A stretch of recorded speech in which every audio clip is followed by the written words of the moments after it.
Okay, let's go to part 4 here. So amyloid plaques, which happens in Alzheimer's disease, inflammation, and labs.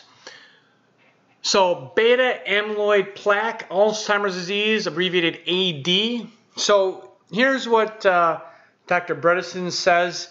He says the dogma behind amyloid plaque, the sticky plaque that builds up in the brain of Alzheimer's patients, as the main evil in Alzheimer's disease is actually what? It's actually incorrect. This is the most current medical research. The amyloid beta plaques right here that are forming in the body that have been demonized as bad, are actually what? It's incorrect.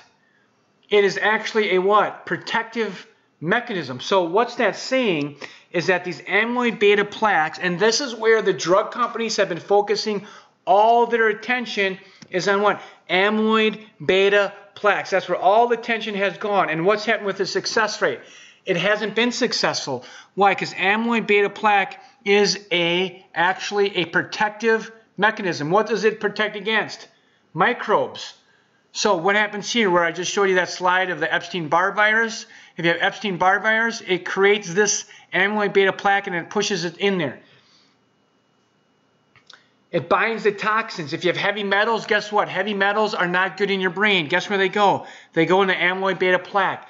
It protects against inflammation. If you have a bunch of white blood cells flying around, it pushes them in the amyloid beta plaque.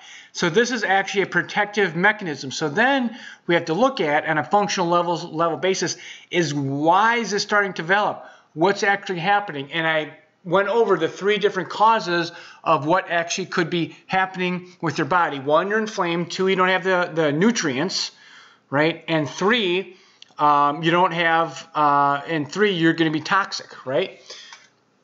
So the Bredesen protocol is this first protocol that actually tries to handle this. So here's just another quote from his book. Check this out. A generally new Alzheimer's drug has not been approved since when? 2003. I mean, this is 18 years ago or 15 years ago.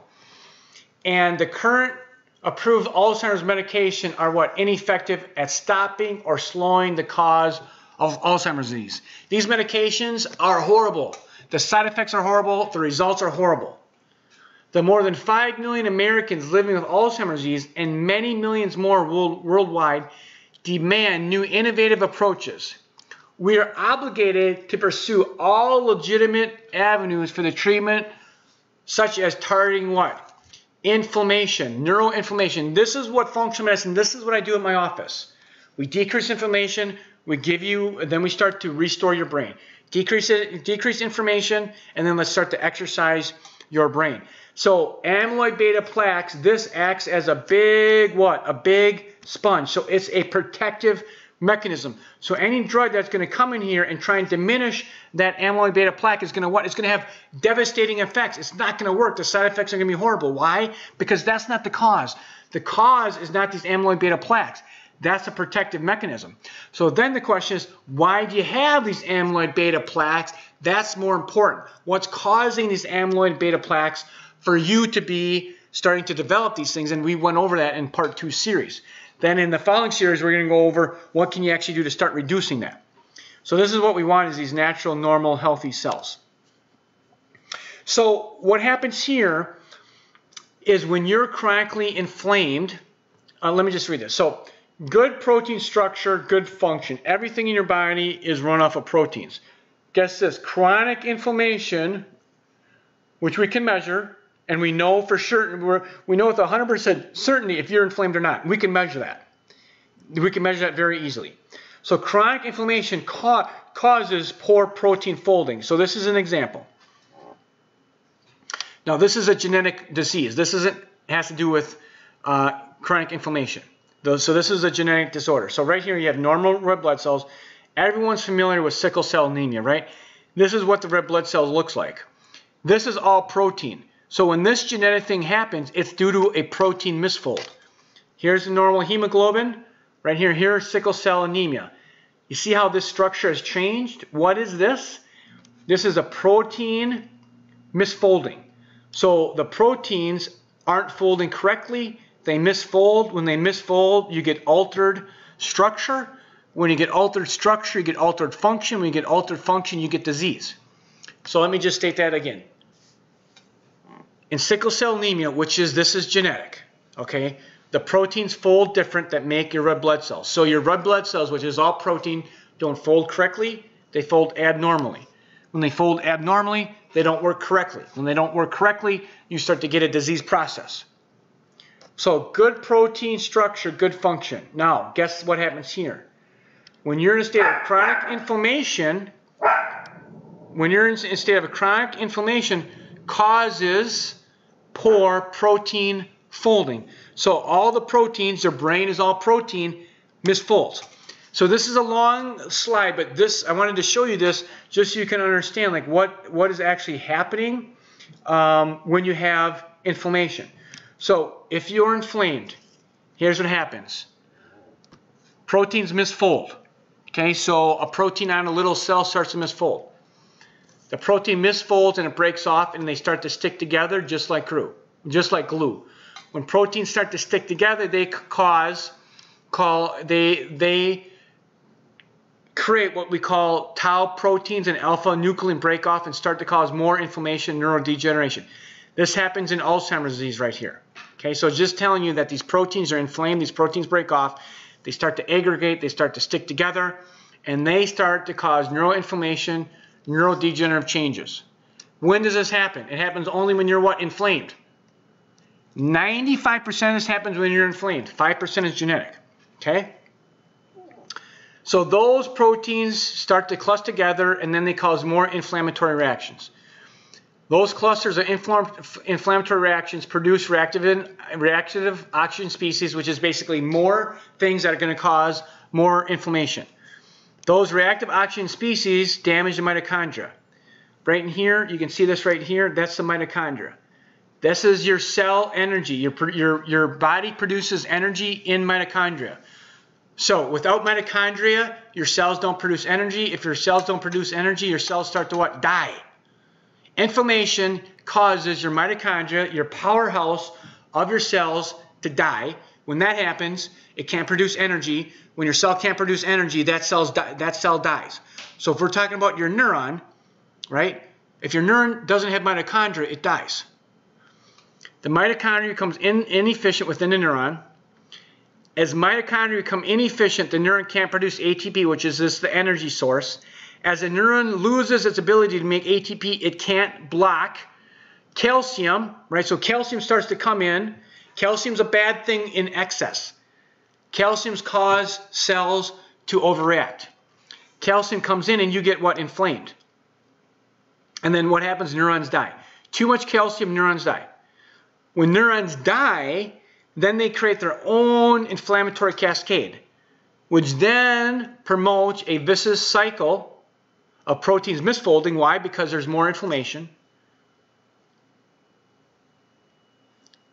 Promotes a vicious cycle and an ongoing vicious cycle, which leads to progressive neurodegenerative diseases. You have to block being inflamed. So my whole takeaway on this whole picture is what? If you're inflamed, your proteins misfold. If your proteins misfold, that changes the structure. When they misfold, they start to stick together. That causes more inflammation. When it causes more inflammation, they start to stick together. It causes your mitochondria, which is this thing right here, not to function correctly because mitochondria, all made out of proteins, when your mitochondria start to misfold, they don't start to work correctly. They cannot produce energy source, which is ATP.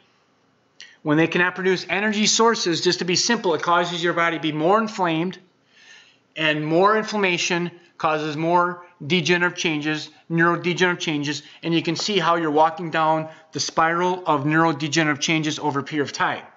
So that happens over a period of time, a slow degenerative condition where you can prevent this. You can restore your body's ability to heal and function and decrease your body's inflammation.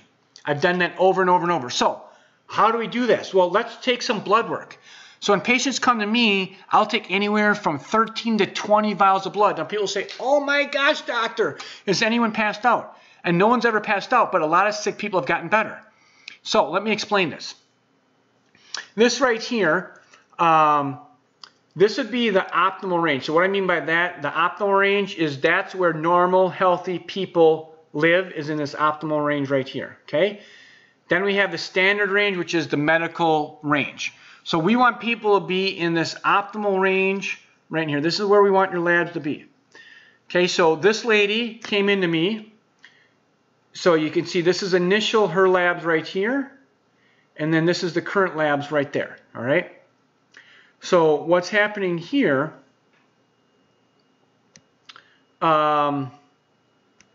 is this is where we want the labs to be. This is the ideal marker right here, okay? So anytime you see anything that's clear, tells you that's normal, healthy function.